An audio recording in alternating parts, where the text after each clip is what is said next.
예, 여러분 반갑습니다. 4월 20일 월요일 아침입니다. 예, 오늘 말씀 스가랴 6장의 말씀으로 함께 은혜 나눕니다. 오늘 함께 봉독할 부분 1절부터 8절까지 읽고요. 그리고 전체적인 내용 함께 나누겠습니다. 6장 1절부터 함께 합니다. 내가 또 눈을 들어 본즉 내 병거가 두 산 사이에서 나오는데 그 산은 구리 산이더라. 첫째 병거는 붉은 말들이, 둘째 병거는 검은 말들이, 셋째 병거는 흰 말들이, 넷째 병거는 어룽지고 건강한 말들이 메었는지라. 내가 네게 말하는 천사에게 물어 이르되 내 주여 이것들이 무엇이니까 하니 천사가 대답하여 이르되 이는 하늘에 내 바람인데 온 세상의 주 앞에 서 있다가 나가는 것이라 하더라. 검은 말은 북쪽 땅으로 나가고 흰 말은 그의 뒤를 따르고 어룽진 말은 남쪽 땅으로 나가고 건장한 말은 나가서 땅에 두루 다니고자 하니 그가 이르되 너희는 여기서 나가서 땅에 두루 다니라 하며 곧 땅에 두루 다니더라. 그가 내게 외쳐 말하여 이르되 북쪽으로 나간 자들이 북쪽에서 내 영을 쉬게 하였느니라 하더라. 아멘. 오늘 말씀은 강력한 하나님의 심판과 메시아 예언, 강력한 하나님의 심판과 메시아 예언 이렇게 제목으로 함께 나눕니다. 오늘 본문의 말씀은 1절부터 8절 한 단락 그리고 9절부터 15절까지 한 단락 이렇게 크게 두 단락으로 나누어서 볼 수 있습니다. 1절부터 8절에 해당하는 첫 번째 단락은 우리가 많은 환상을 보았는데 이 스가랴서에 있는 여덟 번째 이제 환상이라고 할 수 있겠습니다. 즉 놋쇠로 만들어져 있는 두 산 사이에서 네 병거가 쏟아져 나오는 모습을 보여줍니다. 여기서 놋쇠로 만든 두 산이라고 하는 것은 어떤 의미가 있겠습니까? 구약 성경에서 놋쇠 구리산이라고 하는 것인데요. 이것은 아주 튼튼한 그런 의미를 지닙니다. 그러니까 철기 문화가 완전히 자리 잡지 않은 그런 분위기에서 그런 시대적인 흐름을 배경으로 한다고 할 때 이 굴이라고 하는 것은 정말 강력한 그 재질을 가지고 있다 하겠습니다. 단단하죠. 견고하죠. 그리고 또 산은 그것에 대해서 플러스 알파의 효력을 냅니다. 구리도 견고한 모습을 내는데 이 산이라고 하는 이미지까지 같이 붙여줬으니까 얼마나 강력하고 견고한지에 대한 이미지화의 모양새를 우리에게 보여줍니다. 자, 그렇게 놋쇠로 만든 산이라고 하는 것은 결국 어떤 의미가 있겠습니까?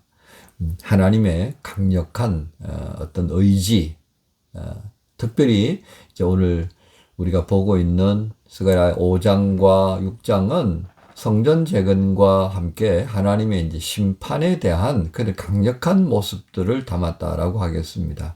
그런 측면에서 하나님의 어떤 심판의 행위는 어떤 약함도 없는 정말 강력하고 폭력을 행하는 자들이 무자비한 것처럼 하나님의 심판 또한 무자비한 그런 모습을 가지고 있다라고 하는 겁니다. 그만큼 하나님의 강력한 심판의 이미지를 여기에 담았다 하겠습니다.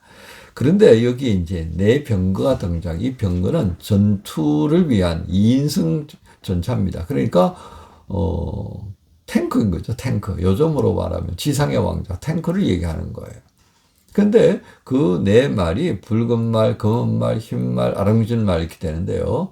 계시록 6장에도 보면 이런 말들이 등장하는데 그것은 아주 잔혹한 피를 상징하고 죽음을 상징하고 승리를 상징하고 견고한 그런 의미를 가지고 있습니다. 그러니까 이 네 말은 사방으로 흩어지면서요.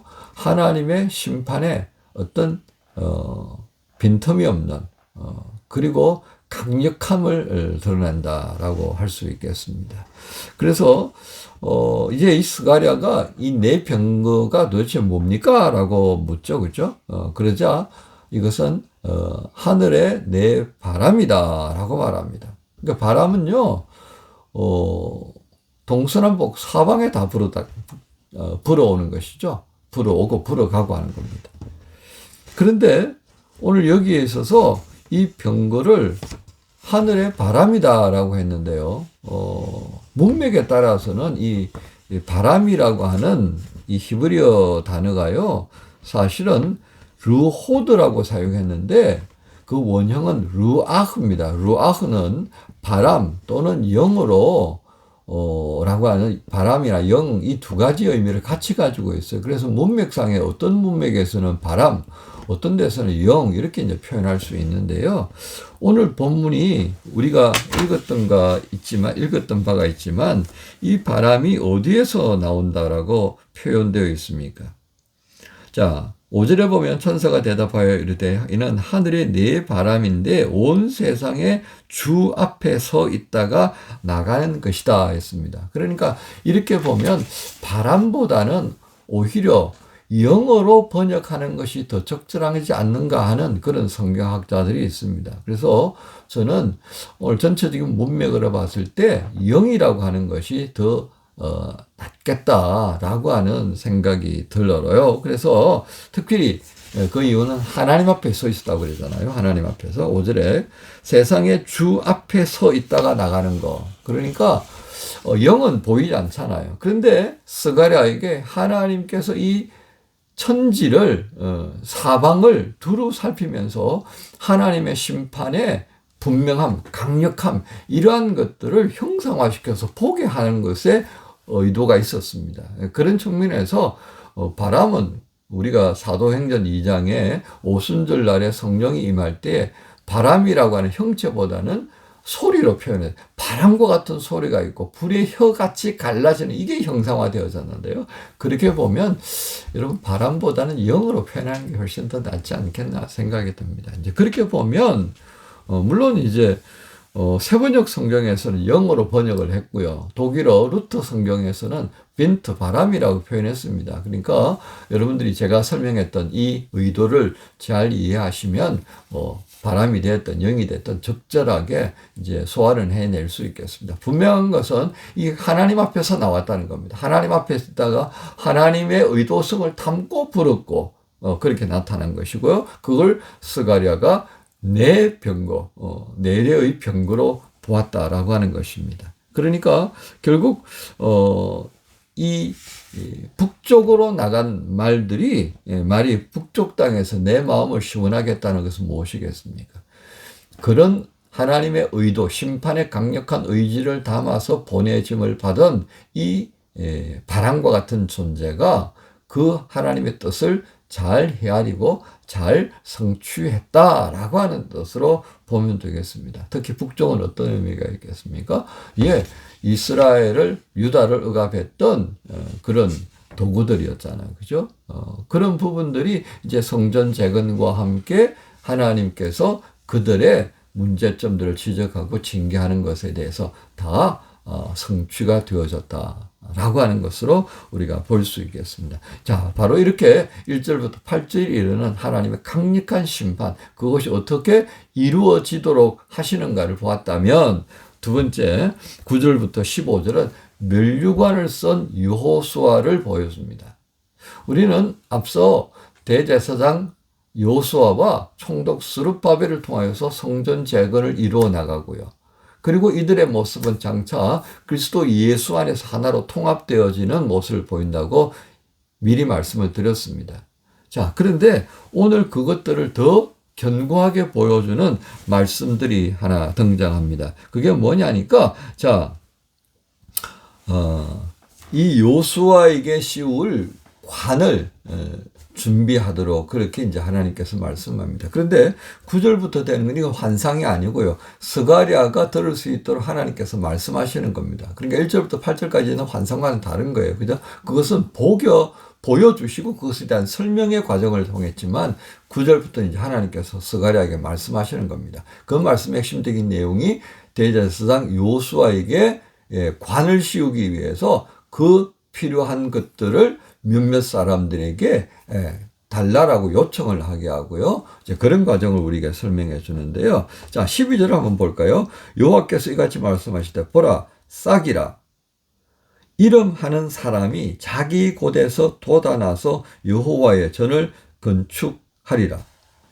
자, 이 요수아에 대한 말씀을 하고 관을 씌운다는 말씀을 하시면서 뭐가 등장했어요?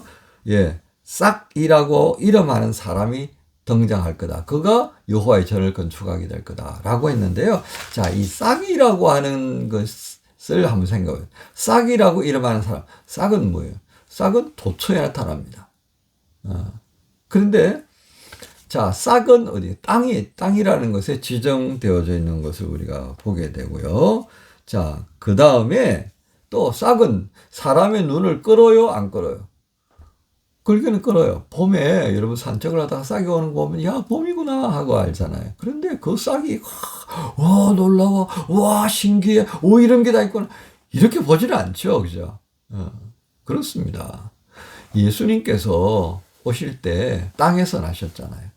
그리고 예수님에 대해서 주목했던 이들은 누구예요? 양틈의 자들, 목자들, 동방에서 온 박사들, 뭐 그 정도예요. 누가 여기에 더 관심을 가지죠?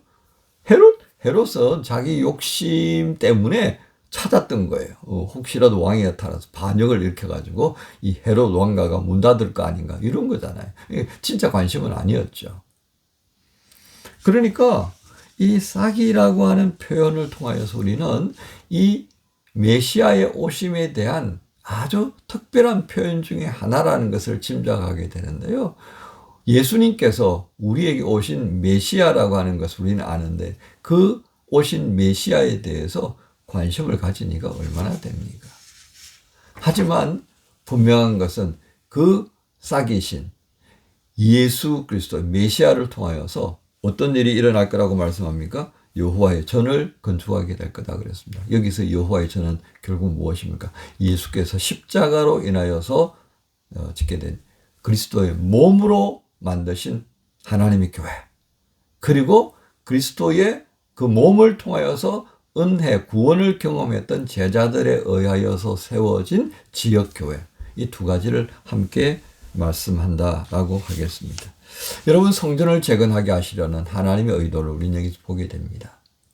성전의 재건, 곧 교회가 세워진다는 것, 우리가 그리스도의 몸이 된다라고 하는 것은 하나님의 심판이 어떻게 임하여지는가를 또한 보여주시려고 하는 그런 통로의 의미가 있고요. 그래서 오늘 우리가 어떻게 살아가는지, 그것이 바로 믿지 않는 사람들에 대한 심판의 하나의 예표가 된다는 것입니다. 또 하나는 메시아의 예언들이 오늘 이렇게 말씀 속에 기록되어 있다는 겁니다. 그것을 오늘 우리는 확인하였고요. 그리고 다시 오실 주님을 또한 기다리고 살아갑니다.